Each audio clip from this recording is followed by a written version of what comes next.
Hi, I'm going to do a demonstration on for painting task number 4 for your portfolio assignment.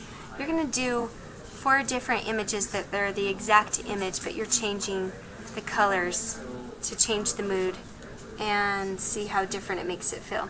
So, I've already done one earlier, and I did this grassy green hill, the purple sky, like this dusk part of day when the sun's setting. This one's going to be more of an autumn feeling scene where you've got the orange trees, yellow fields, and pale blue sky. So I've got this cerulean blue that's pale, the light cerulean blue, a white, ochre yellow, an orange hue, raw umber, burnt sienna, just a cadmium red, and then some black.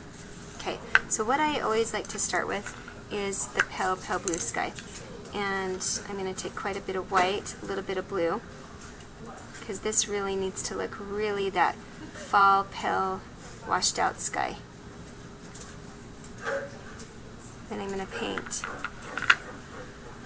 And this, even though I want it to be pale, and I barely added any blue, it's still pretty dark. So I always outline my edge first. I'm going to try and move a little fast. So I'm going to add some more white, because I want the top to be the darkest part of the blue. And then as I get closer to the tree line, I want it to be really faded out. So I'm just keep adding white to my paintbrush around the trees. I don't care if I get in with my paint to the tree line, because that's why I like to start my background first, because if I accidentally get too much paint into the trees, it doesn't mess up any detail because I haven't put any detail in the tree yet. Okay, so that fades to that really pale white. Now I'm going to rinse my paintbrush and I'm going to look at the hills, and I'll do the trees last.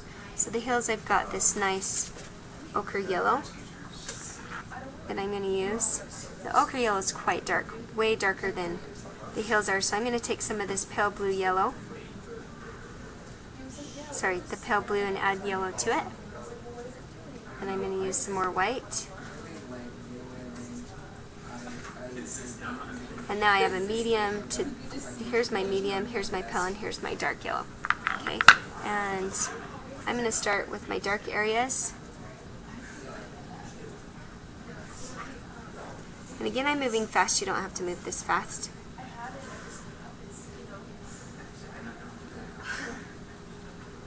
And now I'm going to go towards my medium. It seems there's more medium on this side.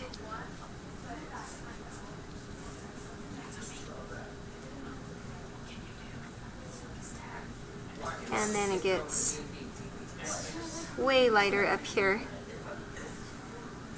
So I need to add some more white because I'm getting quite pale.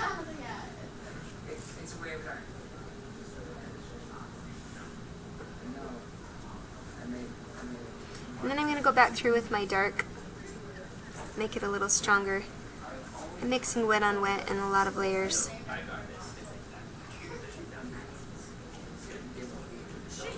And I love how you can see the brush strokes in this sample. I'm going to take some of that pale and bring it up here. And as you get closer to the horizon, colors tend to fade out and get paler. Okay, so I'm good with that. Now I'm going to start looking at this road. This road has some brown, some ochre, and some brown, so I'm going to add some of this raw umber to my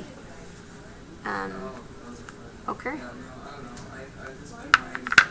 And I'm going to paint this little path.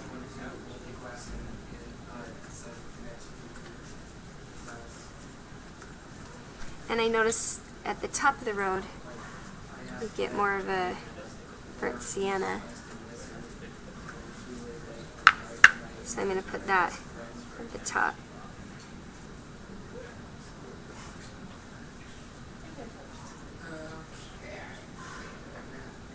I'm adding some more of this pale yellow to my burnt sienna.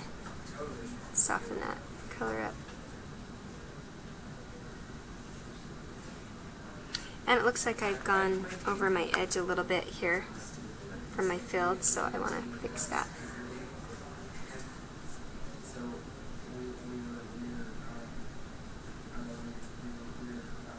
Okay, now I've got these bright cool trees. Bright oranges and reds and browns because it's fall time. So I'm going to mix a couple of these colors to start with. So I've got my ochre, got my burnt sienna, and I'm going to I want to soften it up, so I'm going to kind of mix that in with the white that exists. And this red needs to be toned down because it's super duper bright. So I do want to tone that down with some burnt sienna and some raw umber into that red because I've got some dark areas. Okay, so these are the colors that I'm going to be using. And in the background, I've got the ochre. So I'm going to start with the background and then I'm going to build it up. So I've got this background, and my brush is kind of loaded. So, and I like that, so I'm just going to keep the colors that are on there. I'm going to add a little bit of white to this ochre just to, because this is in the background, and hazes it out a little bit.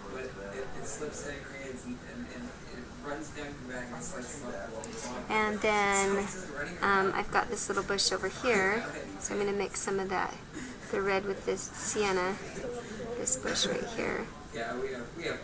And then I also have that same color up here in the front, coming off the page. Okay, then this bush to my right is really bright red, very vivid. So I'm going to fill the whole thing in with red, and then in the corner I get this really dark shadow, so I'm adding that dark raw umber mixture. And then it has little bits of ochre, so I'm going to put some ochre. And I'm pretty happy with that. That looks pretty good. Then this side over here starts with red as the base color, just slightly. I'm going to add some orange because there is more orange than red on this side, it seems. Then it fades out with this. And what I'm going to do is the ochre and sienna mixture here, add it to the top.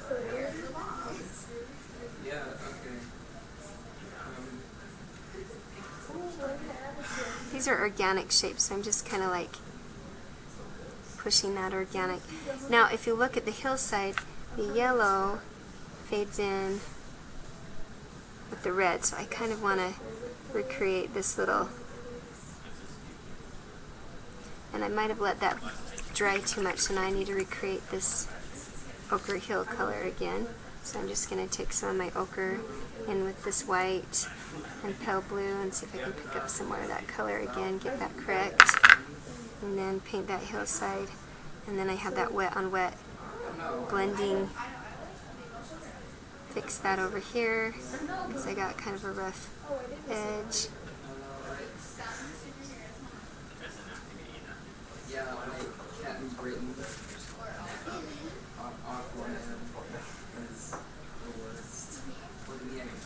Okay, and then I'm just going to look and make sure I got all my shadows. I need a little bit of shadow here. This is the darker red that I created with the raw umber.